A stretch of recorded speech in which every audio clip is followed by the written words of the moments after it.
তো আমরা শুধু রেজাউল সাইকেল শোরুমওয়ালা রেজাউল নয়, পাশে আরও একটা সেলিব্রিটি আছে যার নাম শারিফ। তো একেও সোশ্যাল মিডিয়ায় দেখেছেন, অনেক পরিচিত। তো এই যে সোশ্যাল মিডিয়ায় আমরা আসছি, কেন আসছি, আমাদের পিছনে কী রয়েছে, আমরা কতদিন ধরে এই সোশ্যাল মিডিয়াকে ভিডিও ছেড়ে আসছি, যখন পরিচিত হলো তখন থেকে আপনারা দেখেন। কিন্তু তার পিছনকার ব্যাকগ্রাউন্ডটা আমি একটু শারিফ ভাইয়ের জীবনের জানবো, তিনি কেন এলেন সোশ্যাল মিডিয়ায় এবং কতদিন আগে থেকে এই ভিডিও লাইনে আছে। আমি তো ভিডিও প্রায় 2016-17 থেকে স্টার্ট করেছিলাম। আমরা প্রথমে ইউটিউবে ভিডিও করতাম শর্ট ক্লিপ, তাতে আমাদের কিছু হয়নি, যেহেতু তখন আমাদের ছোট বয়স, এতটা বুঝতে পারিনি। তারপর সবার নিজের মতো কাজে লেগে গেল, মানে টিম আর থাকলো না। তারপর মন টন ভেঙে গেল, আবার চেষ্টা করলাম কি না আমি একাই চালাবো। তো একা ভিডিও করতে করতে ক্যামেরা ভালো ছিল না, সস্তা ফোন ছিল, ক্যামেরা ভালো ছিল না।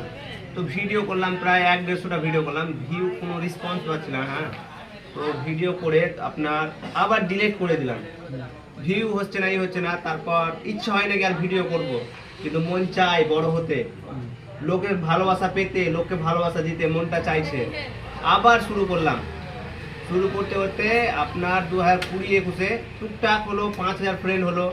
তারপরে নিউ অপশন এলো ফ্রেন্ড থেকে ফলোয়ার হওয়া, ওটা করে খুব খুশি হলাম। তারপর আস্তে আস্তে ভিডিও ছাড়লাম, 1000, 2000, 5000 দেখছিল, ভালো লাগছে, মানুষের ভালোবাসা পাচ্ছি, মানুষ অনেক জায়গা চিনছে। তারপরে ওই 2022-23 টুকটাক 5-10 আসতে লাগলো, লোক চিনলো, রেজাউলদার সাথে দেখা হলো। মানে কি বলবো, ভালোবাসা পেয়ে গেছি এই সোশ্যাল মিডিয়াতে, যে এত ভালোবাসা লুকিয়ে আছে কি বলবো। তারপর 2024-এ এলাম, মানে অনেক কি বলবো, 24-এ এসে সবার সাথে ঘোরাফেরা, সেরকম ভাইরাল না, বাট ঘোরাফেরা হলো। এই যে হঠাৎ 2025-এ আমার কিসমত, মানে কি বলবো, আল্লাহর রহমত এগুলো। 2025-এ আমাকে মানে খুব ভালো মিলিয়ন ভিউ, মানুষ যেখানে যাচ্ছি ওখানে চিনতে পারছে। হ্যাঁ, মানে 2025 আমি মানে লাকি হয়ে গেছে, এরকমটা মনে হচ্ছে। মানে মানুষের ভালোবাসা এত পায় সোশ্যাল মিডিয়া থেকে। সোশ্যাল মিডিয়াতে আসার কারণ মানুষ আমাকে চিনবে, মানুষ জানবে, মানুষকে ভালোবাসা দিতে পাবো, ভালোবাসা নিতে পাবো। এই যে আপনি এসছেন, চান্স বাংলা একটা বড় বিশাল চ্যানেল, মিলিয়নে সাবস্ক্রাইবার, তার অনার। আবার আপনার অনেক চ্যানেল আছে, আমরা জানি কি আপনি একটা হয়তো সাংবাদিক মতন ভিডিও করেন, সাংবাদিক ধরলেন, মানে একটা ডিরেক্টর, সাংবাদিক, মানে সব কিছু, অনেক ট্যালেন্ট, একটা লোকের সবকিছু আছে। হ্যাঁ, মানে ট্যালেন্ট কি বলবো, ডাইরেক্টর ছাড় যেটা। হ্যাঁ, মানে ট্যালেন্ট কি বলবো, এত ট্যালেন্ট। তো এই যে আপনার সাথে দেখা, এটা আমার মানে খুবই একটা, মানে ধরে নিতে পারেন, মানে কি বলবো, আমি ইমোশনাল হয়ে যাচ্ছি এরকম বলতে বলতে। কেউ অনুপ্রেরণা হয় না সেরকম, আপনি একটা মানুষ, আপনারা দেখে অনেকে শিখেছে আর শিখছেও, আর আমরা অনেক এখন ছোট, প্রচুর ছোট, তাও এত দূর এগিয়ে এসছি সব আপনাদের ভালোবাসায়। কালকে আমার 70,000 হলো ফেসবুকে ফলোয়ার্স, তো সব আপনাদের ভালোবাসা এগুলো, মানে কি বলবো, মানে মানে আমি পুরো ইমোশনাল হয়ে গেছি এরকমটা।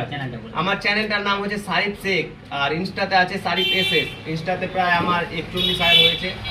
তো আপনারা ভালোবাসা দিবেন, আর এটাই আমার গল্প।